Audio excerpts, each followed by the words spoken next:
sebelum saya memperkenalkan diri, boleh saya undang Bapak Ibu yang masih di belakang teman-teman untuk maju ke depan supaya kita tidak terlalu berjauhan gitu ya teman-teman. Boleh diisi kursi-kursi yang masih kosong.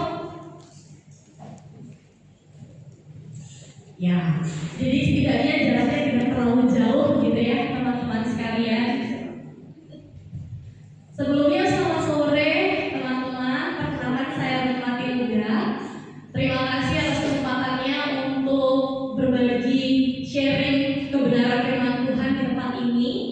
Dan senang sekali ini pertama kalinya saya hadir di tempat ini. Harapannya kita semua pulang bisa membawa sebuah kebenaran firman Tuhan yang bisa kita aplikasikan di dalam kehidupan kita, teman-teman sekalian, Bapak Ibu.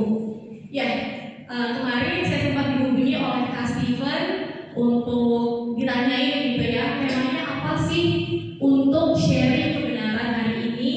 Yang saya sampaikan, saya pengen menyampaikan kebenaran firman Tuhan. Bagaimana caranya kita itu bisa menjadi outstanding anak muda, dewasa muda, seorang dewasa yang memang luar biasa, yang berbeda dari orang-orang yang tidak mengenal kebenaran firman Tuhan, dari anak-anak yang di luar Tuhan. Dan di dalam sharing saya hari ini, saya pengen berbagikan kebenaran firman Tuhan terkait sebenarnya kita ini hidup hanya ada dua pilihan, Bapak Ibu, teman-teman sekalian. Pilihan kita cuma ada go big or go home. Artinya apa? Hidup kita cuma ada dua pilihan, yaitu menang dan kalah. Tapi terkadang Bapak Ibu dan teman-teman sekalian, bahwa kita sering banget dihadapkan dengan dua pilihan ini membuat kita menjadi orang yang cukup ragu dalam mengambil sebuah keputusan, Bapak Ibu. Kadang-kali juga hidup memaksakan kita bahwa kita tuh nggak boleh gagal. Banyak sekali dari kita mungkin yang tidak terlahir dengan sebuah privilege yang baik. Jadi ketika kita gagal, kita bahkan nggak punya pilihan untuk bangkit lagi. Jadi hidup memaksakan kita untuk harus berhasil. Sehingga daripada kita mengambil sebuah keputusan besar, membuat kita merasakan bahwa kita hidup kayak gini-gini aja udah cukup kok. Kita hidup sesuai dengan status quo yang ada, yang gini aja udah nyaman, udah cukup buat saya. Karena kita sering merasa hal seperti itu, Bapak Ibu. Sehingga hal itu membuat kita merasa takut untuk memulai melangkah, takut untuk mengambil sebuah keputusan besar atas apa yang Tuhan sudah janjikan di dalam hidup kita. Karena rasanya kok kayaknya kalau keluar dari zona nyaman, kita biasanya kerja di kantor, udah dapat gaji yang sudah sesuai setiap bulan, tapi ditawarin peluang yang lebih gede, kadang kita merasa kayak nggak deh, saya takut kalau saya punya peluang, saya ngambil peluang itu, saya gagal dan saya nggak bisa bangkit lagi. Kadang membuat kita jadinya udah saya di sini aja, padahal di luar sana kita coba, ketika kita coba untuk mengambil sebuah janji Tuhan, hal yang sudah Tuhan sediakan, kita pasti akan berhasil. Hal ini sebenarnya dialami oleh salah satu tokoh Alkitab juga, Bapak Ibu.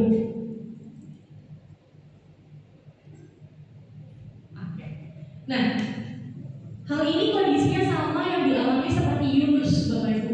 Saya yakin kita semua sudah hafal cerita Yunus dari Sunday School ya, Bapak Ibu ya. Dari saya masih jadi anak sekolah minggu sampai jadi guru sekolah minggu, rasanya cerita ini sangat fenomenal. Bahkan dulu ketika saya ngajar sekolah minggu, Bapak Ibu, ketika saya ngajarnya waktu itu supaya anak-anak sekolah minggu paham ikannya seperti apa, saya ngomongnya ikan.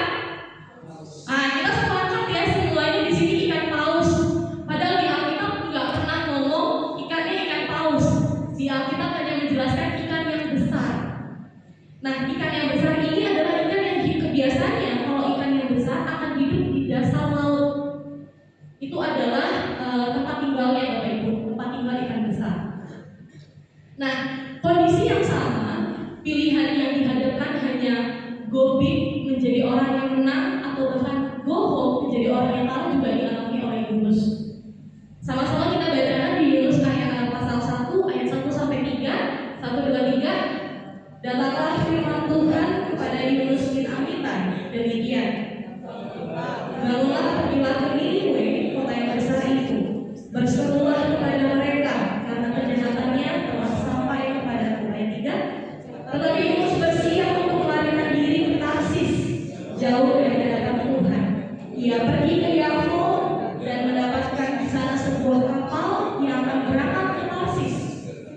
membayar biaya perjalanannya, lalu naik kapal itu untuk berlayar bersama-sama dengan mereka ke Tarsis, jauh dari hadapan Tuhan. Bapak Ibu, ketika Yunus diminta sama Tuhan, udah kamu pergi ke Niniwe untuk menobatkan bangsa itu, Yunus memilih untuk lari. Sebenarnya Yunus lari ini bukan karena Yunus nggak tahu bangsa Niniwe itu adalah bangsa yang seperti apa. Justru karena Yunus tahu sekali bangsa Niniwe ini adalah bangsa yang menjadi musuh besarnya oleh bangsanya Yunus. Sehingga mungkin kayak ibaratnya bunuh diri gitu ya Bapak Ibu ya, udah tahu musuhnya datang ke sana mau menobatkan seluruh bangsa. Sehingga pilihan yang mudah bagi Yunus, ya udah lari aja. Seringkali kita dihadapkan dengan kondisi yang membuat kita udah lari aja dari masalahnya. Kayaknya kan lebih mudah daripada kita harus menghadapinya, kita harus merasakan rasa sakit, rasa kecewa, rasa nggak nyaman yang sebenarnya kalau kita belajar untuk menekuni rasa sakitnya itu akan berdampak positif atau menjadi berkat buat kita. Kondisi ini hal yang sama juga dihadapi oleh Yunus Bapak Ibu. Untuk menjadi Yunus yang memenangkan bangsa Niniwe, di ayat 3 sampai di pasal 3 ayat 1 sampai 3 dijelaskan di sana dikatakan, sama-sama kita baca. Datanglah firman Tuhan kepada Yunus untuk kedua kalinya demikian. Bangunlah, pergilah ke Niniwe, kota yang besar itu, sampaikanlah kepadanya seruan yang kufirmankan kepadamu. Bersiaplah Yunus, lalu pergi ke Niniwe sesuai dengan firman Allah. Kenapa ada respon secepat ini dari Yunus? Alkitab seperti kita ketahui, Yunus di perut ikan. Yunus dimakan ikan besar, dibawa ke dasar laut selama 3 hari 3 malam, lalu dimuntahkan. Ceritanya seperti itu ya Bapak Ibu ya. Untuk mengambil sebuah keputusan Yunus akhirnya pergi ke Niniwe adalah Yunus harus diproses dulu selama 3 hari di perut ikan. Saya bayangkan gitu ya Bapak Ibu ya, ketika kita naik kapal aja rasanya udah terombang ambing di laut, itu rasanya udah kayak kita mabuk laut ya Bapak Ibu. Nggak usah mabuk laut, karena kan kita juga mabuk darat kalau perjalanan jauh. Mungkin Bapak Ibu yang nggak terbiasa naik bus, terus tiba-tiba naik bus rasanya nggak enak banget. Kita bayangkan Yunus selama 3 hari 3 malam kegelapan di perut ikan dan tidak tahu harus ngelakuin apa. Respon Yunus ya cuma satu, Yunus berdoa sama Tuhan. Akhirnya Tuhan kasih kesempatan yang kedua untuk Yunus bisa kembali dan pergi ke Niniwe Bapak Ibu. Itu adalah respon yang sangat wajar sebagai manusia. Yunus seorang nabi aja kayak gitu, apalagi kita. Kita harus mungkin dipanggil Tuhan 5, 7 kali, 10 kali baru kita mau jawab panggilan Tuhan. Bapak Ibu sekalian, ketika kita bicara tentang kisah Yunus gitu ya Bapak Ibu. Oh sorry, berbicara pantas gak bisa. Oke, sorry Bapak Ibu. Nah, ketika kita mau menjawab panggilan Tuhan, ada hal yang perlu kita lakukan, yaitu kita harus menjadi orang yang berani dan yang kuat. Saya pernah mendengar salah satu pesan dari atasan saya Bapak Ibu. Kebetulan saya seorang HRD di salah satu perusahaan FMCG di Surabaya. Atasan saya selalu ngomong gini, untuk menjadi nahkoda yang kuat, itu kita harus terlahir dari badan yang hebat. Itu juga yang dialami oleh Nabi Yunus. Untuk menjadi nabi yang hebat yang bisa memenangkan satu bangsa besar untuk bertobat, Yunus harus dilahirkan, harus diproses sedemikian rupa supaya ia bisa tahu bahwa kemanapun kita lari dari panggilan Tuhan, Tuhan pasti selalu akan menarik kita kembali ke panggilan itu. Jadi sekuat apapun atau sekeras hati apapun kita mau kabur dari panggilan Tuhan, kita nggak mau dengerin apa yang Tuhan ngomongin, Tuhan selalu punya cara untuk menarik kita kembali Bapak Ibu. Dan ada beberapa hal yang akhirnya ketika saya menyiapkan sharing ini Bapak Ibu, yang saya sadari bahwa ternyata ketika kita lari dari panggilan Tuhan, hidup kita itu akan selalu menerima Konsekuensi apa yang kita terima? Konsekuensi kita akan selalu hidup yang turun terus dan tidak pernah naik. Padahal kita sama-sama tahu janji Tuhan apa Bapak Ibu? Kita selalu naik dan tidak pernah turun. Tapi beda sama Yunus. Kita tahu ikan besar yang memakan Yunus terus membawa dia ke dasar laut. Dasar laut berarti dari permukaan sampai ke dasar harus mengalami penurunan. Itu adalah sebuah gambaran kita ketika kita hidup jauh daripada Tuhan, jauh dari janji Tuhan. Di pasal 1 ayat 17 dikatakan bahwa maka atas penentuan Tuhan datanglah seekor ikan besar yang menelan Yunus, dan Yunus tinggal di dalam perut ikan itu selama 3 hari lamanya. Saya bayangin mungkin kita sekarang udah diberikan kemudahan teknologi Bapak Ibu, teman-teman sekalian, kalau sehari nggak megang handphone rasanya galau. Teman-teman aja kirim WA di WA group, update selfie lagi nongkrong ketemu sama teman lama SMA, teman kuliah lagi reuni. Saya nggak ikut, aduh gimana ya ceritanya? Atau kadang update dari si A tentang cerita si B, kita ketinggalan, kita galau, kita pengen segera melihat handphone kita.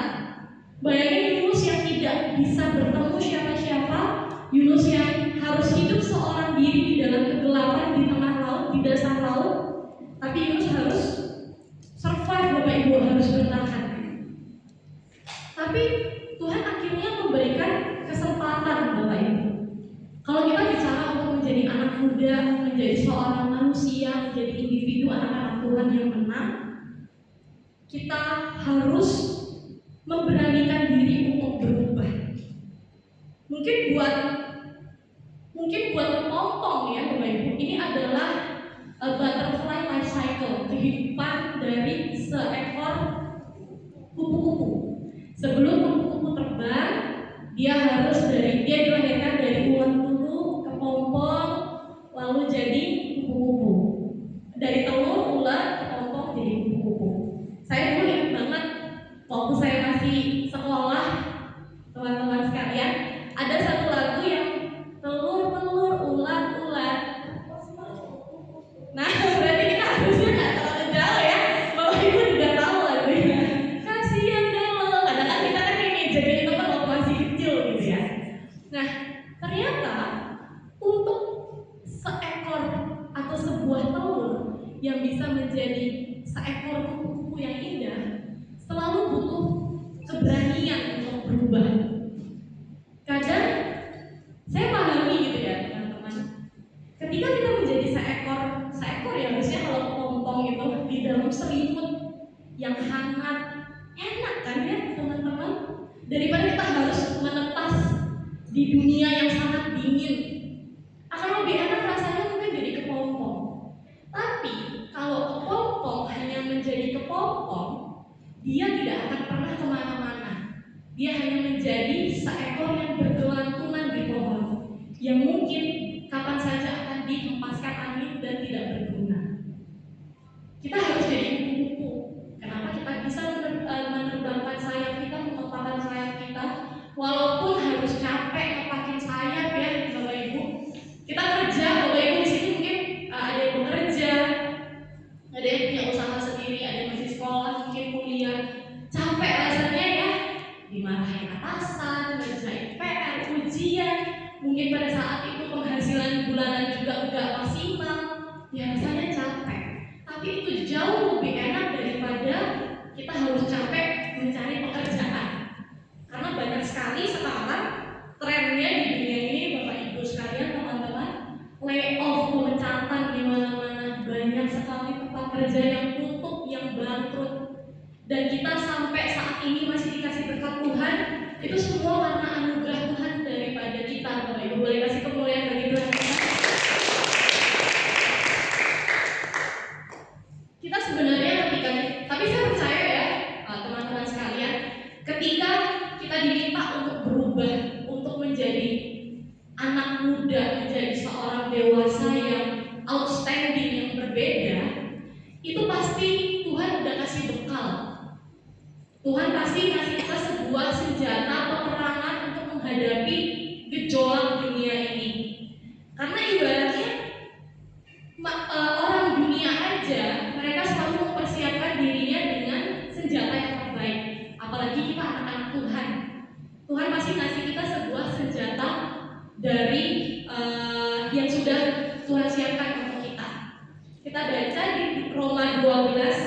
ayat 6 sampai 8. Sama-sama kita baca. Demikianlah kita mempunyai karunia yang berlain-lainan menurut karunia yang dianugerahkan kepada kita. Jika karunia itu adalah untuk berbuat baiklah kita melakukannya sesuai dengan iman kita. Jika karunia untuk melayani, baiklah kita melayani. Jika karunia untuk mengajar, baiklah kita mengajar. Jika karunia untuk menasehati, baiklah kita menasehatinya dengan hati. Hendaklah ia melakukannya dengan hati yang ikhlas. Siapa yang memberi pimpinan, hendaklah ia melakukannya dengan rajin. Siapa yang menunjukkan kemurahan, hendaklah ia melakukannya dengan sukacita. Ini adalah karunia yang diberikan ke setiap orang yang berbeda. Jadi karunia saya mungkin beda dengan karunia teman-teman PAW, teman-teman pemusik yang luar biasa hari ini membawa sebuah puji-pujian untuk memuliakan Tuhan. Karena saya sampai sekarang dari waktu kecil sampai besar diajari disuruh les musik sampai sekarang nggak bisa, Bapak Ibu. Kadang-kadang saya ngeliat musik itu bagus banget ya, dulu saya belajar piano. Tapi setelah 6 bulan les, saya nggak bisa. Akhirnya saya merasa malu kalau teman saya udah naik level, saya kok masih di situ aja. Akhirnya saya mengundurkan diri. Oh ternyata mungkin bukan bagian saya. Belajar gitar, kok ya sakit tangannya ya, megang senarnya. Kayaknya bukan deh. Main suling ya males. Jadi kayaknya memang bakat saya bukan di main musik. Nah, mungkin Tuhan kasih saya untuk bakat saya ini dulu bawel, Bapak Ibu, teman-teman sekalian bawel banget sampai mama saya bilang, kamu tuh ngomong terus, udah jangan ngomong terus, kadang-kadang kamu kok nanya terus ngelawan mama. Padahal maksud saya tuh bukan ngelawan, karena sering banget ngomong. Akhirnya, oh iya saya tuh memang punya, mungkin Tuhan kasih saya talenta untuk ngomong aja, jadi saya kayaknya ngomong gak berhenti-berhenti gitu ya. Nah, tapi dari situ saya sadar gitu ya, teman-teman sekalian, bahwa kita semua itu pasti punya bakat dan talentanya masing-masing. Dan saya yakin talenta itu adalah sebuah senjata yang Tuhan udah kasih ke kita supaya kita ini lebih siap menghadapi dunia. Saya percaya Tuhan kita tuh tahu dunia ini kejam, sehingga saya percaya juga Tuhan kita nggak mungkin udah nyemburin kita aja disuruh berenang tapi kita nggak diajarin berenang. Makanya Tuhan pengen memastikan kita di dunia ini hidup dengan baik, hidup dengan layak. Tuhan kasih kita anugerah, Tuhan kasih kita karunia. Namanya karunia dan anugerah itu pasti enggak cuma-cuma, enggak mahal, enggak murah Bapak Ibu. Makanya kenapa kita harus hidup, harus benar-benar menghargai anugerah yang Tuhan kasih. Karunia itu pemberian ya Bapak Ibu, enggak semua orang bisa dapat. Saya yakin di sini mungkin Bapak Ibu punya kekasih, sanak saudara, keluarga yang Bapak Ibu kasih dan cintai, sehingga Bapak Ibu memberikan hal yang terbaik. Dan Bapak Ibu gak akan memberikan hal terbaik tersebut untuk semua orang. Makanya kenapa itu adalah sebuah pilihan. Kita ini anak-anak Tuhan yang dipilih. Boleh kasih tahu sebelahnya kita anak-anak Tuhan yang dipilih. Nah, dari sini teman-teman sekalian, kalau ngomongin soal Yunus gitu ya, kan Yunus ini seorang nabi. Nabi itu karunianya apa? Karunianya bernubuat. Karunianya apa? Karunianya melayani. Makanya ketika Yunus lari dari panggilan Tuhan, mau gak mau Tuhan tetap seret dia untuk kembali ke jalannya, supaya kita nggak binasa. Dari kisah Yunus kita bisa belajar 3 poin penting. Boleh sebelum ini. Ya, 3 poin penting yang kita bisa pelajari dari seorang Yunus, Bapak Ibu. Yang pertama, kita harus punya respon yang tepat. Kedua, ikuti panggilannya. Dan yang ketiga, beriman untuk berbuah. Next. Nah, kalau bicara tentang respon yang tepat, Bapak Ibu sekalian, di dalam teori psikologi, kebetulan saya dulu kuliah psikologi, Bapak Ibu. Ada psikolog Amerika namanya Walter Cannon. Jadi tahun 1929 ada yang menyebutkan atau mengeluarkan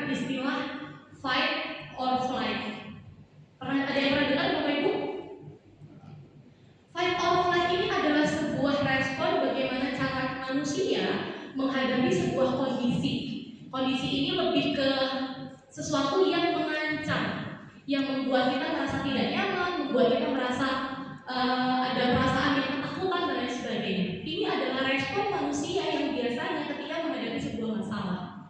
Kalau fight, artinya kita menghadapi masalahnya. Kita nggak lari, kita facing the problem. Tapi kalau flight, cenderungnya kita lari aja dari masalahnya. Kalau bisa ngilang berarti kita nggak usah dihadapi. Karena kita selalu merasa bahwa masalahnya akan selesai pada sendirinya. Tapi percayalah Bapak Ibu, masalah manusia kalau nggak dihadapi tidak akan pernah selesai. Karena ketika ada sebuah pemicu yang menimbulkan perasaan nggak nyaman dengan stimulus yang sama atau kondisi yang sama akan membuat kita merasa meledak. Makanya kenapa ketika ada masalah harus dihadapi, harus diselesaikan sampai ke akar-akar. Nah, ini adalah respon yang biasa sekali manusia lakukan atau keluarkan. Sehingga kalau kita kaitkan sama ceritanya Yunus gitu ya Bapak Ibu, di dalam Yunus 1 ayat 3, Yunus responnya gimana? Yunus di ayat 3 kan dikatakan, tetapi Yunus bersiap untuk melarikan diri ke Tarsis. Ya kalau saya jadi Yunus mungkin saya juga lari Bapak Ibu. Itu adalah respon manusia yang sangat normal. Tapi kembali lagi, kalau kita ngomongin anak Tuhan bukan manusia yang biasa. Kita manusia yang luar biasa Bapak Ibu. Makanya kenapa Yunus mau gak mau harus dipaksa hadapin gak tuh masalahnya. Jadi sejauh pun kita lari, Tuhan pasti bakal menarik kita, bakal bawa kita kembali ke jalannya. Nih, jalan yang udah saya tentukan, ikutin gak tuh. Kadang Tuhan selalu punya caranya yang gak masuk akal. Kadang kan kalau misalnya dilihat ceritanya Yunus, kepikiran kok Tuhan tuh bisa ya kepikiran bahwa Yunus itu lewat ikan besar gitu. Biasanya kan kalau di kampung-kampung kita ngeliatnya, oh ya kalau pausnya makan air jadi dia bisa langsung ke perutnya, nggak dikunyah, nggak diolah dulu. Kok bisa gitu ya? Yunus tiba-tiba langsung aja di perutnya gitu. Gimana prosesnya? Yaitu kadang Tuhan suka punya hal yang emang di luar dari nalar manusia. Sehingga ketika kita menghadapi kondisi sulit dan ketika hidup kita seringkali disuruh mengambil sebuah pilihan yang susah dalam setiap pergumulan kita, Bapak Ibu dan teman-teman sekalian, dihadapi aja.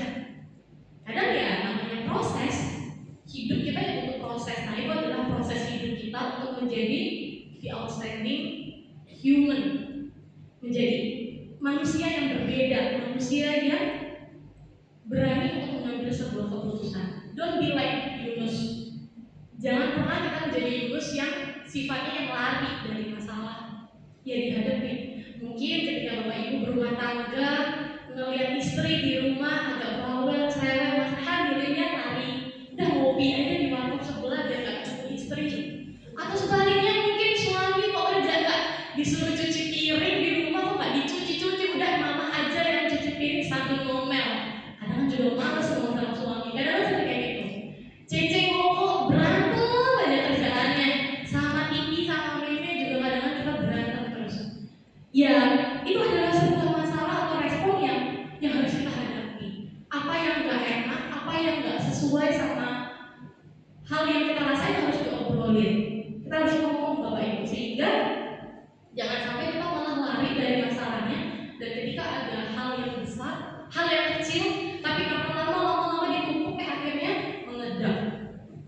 Yang kedua, kita harus mengikuti panggilannya. Ikuti setiap apa yang dikehendaki Tuhan di dalam hidup kita.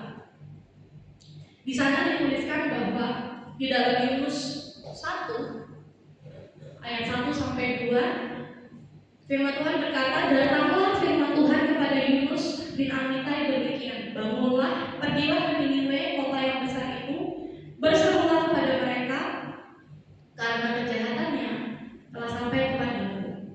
Ini adalah respon yang membuat kadang kita takut, ngebuat kita merasa gimana ya, Tuhan bawa saya ke suatu tempat yang baru, bisa nggak ya saya hadapinnya? Bisa nggak ya saya menjadi individu yang layak supaya saya bisa menjadi berkat untuk sebuah kondisi yang sudah Tuhan titipkan? Mungkin banyak sekali ketakutan Bapak Ibu, teman-teman di sini Tapi saya percaya semakin kita takut, kita semakin jadi dekat sama Tuhan. Kita sering berdoa sama Tuhan, ngebuat kita sadar, ya saya nggak mampu Tuhan. Jadi ibaratnya kadang saya sering doa gini Bapak Ibu, ketika saya mengalami kondisi yang emang saya punya ketakutan, saya cuma bilang, Tuhan, ini Tuhan udah bawa saya ke sini ya. Pokoknya saya percaya Tuhan akan selesaikan semuanya. Dan saya yakin Tuhan akan selesaikan sampai akhir. Hal yang sama yang Bapak Ibu teman-teman sekalian alami akan diselesaikan sampai akhir. Yang terakhir,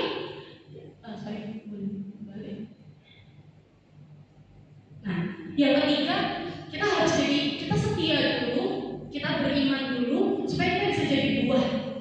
Di dalam Lukas 6 ayat 10 dikatakan, barang siapa setia dalam perkara-perkara kecil, ia setia juga dalam perkara-perkara besar.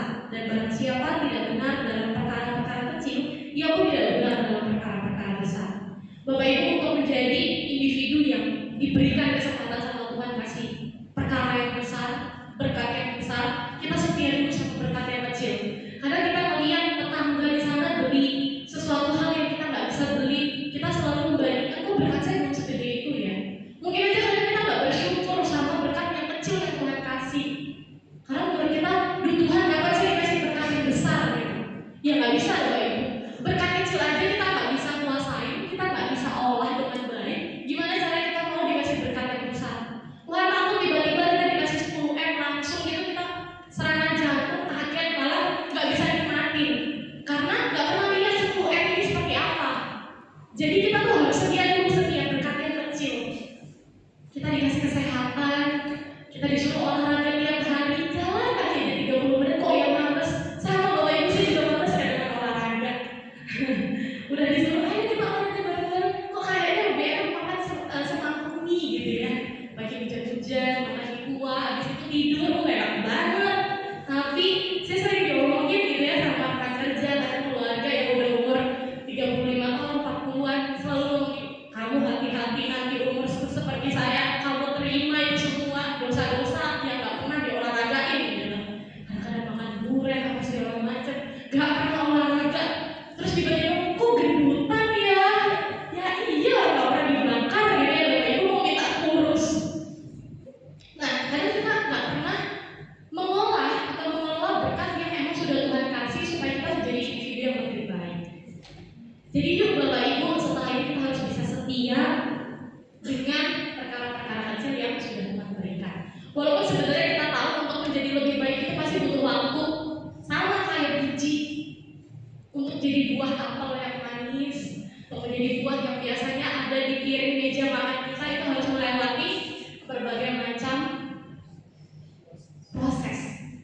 Dari biji kecil ditanam, mungkin bijinya juga keluar dari biji itu sakit untuk menjadi kecambah. Dia harus melepaskan rasa sakitnya itu untuk jadi buah supaya bisa jadi berkat. Goalsnya kita apa? Akhirnya Bapak Ibu, kita harus jadi berkat. Kita harus jadi berkat supaya orang lain juga ngerasain, oh iya, buahnya anak Tuhan, buahnya jemaat GBPS itu adalah manis-manis semua dan kayak, oh ya beneran nih anak Tuhan, oh ya beneran nih orang Kristen. Jadi orang-orang di sekeliling kita nggak cuma bilang, ih kok orang Kristen kayak gitu ya. Jangan sampai kita jadi kayak gitu ya Bapak Ibu ya. Amin. Dan mungkin poin terakhir Bapak Ibu dari saya, dalam proses kita menunggu gitu ya, apa sih yang bisa kita lakukan dan kita terapkan gitu. Dan kalau boleh, misalnya Bapak Ibu boleh pulang dari tempat ini, poin apa yang Bapak Ibu perlu ingat?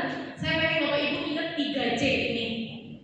C yang pertama adalah ketika kita mau jadi orang yang berbeda, outstanding, orang yang menonjol, anak-anak Tuhan yang menonjol, yang berbeda dari orang lain, kita harus punya 3C. Yang pertama adalah kompetensi. Kompetensi ini bicara tentang apa Bapak Ibu? Bicara tentang skill kita, kemampuan kita. Kita ini udah dikasih talenta sama Tuhan. Kita nggak bisa cuma sekedar ya udah talenta yang saya punya akhirnya pada ekspor juga, nggak bisa. Harus diolah. Saya yakin anak-anak muda di sini juga harus punya kemampuan yang beda untuk bisa mendapatkan peluang yang lebih besar dari saingan-saingannya di luar sana. Misalnya kita punya usaha, kita harus menjual hal yang berbeda yang dibutuhin sama customer kita supaya bisa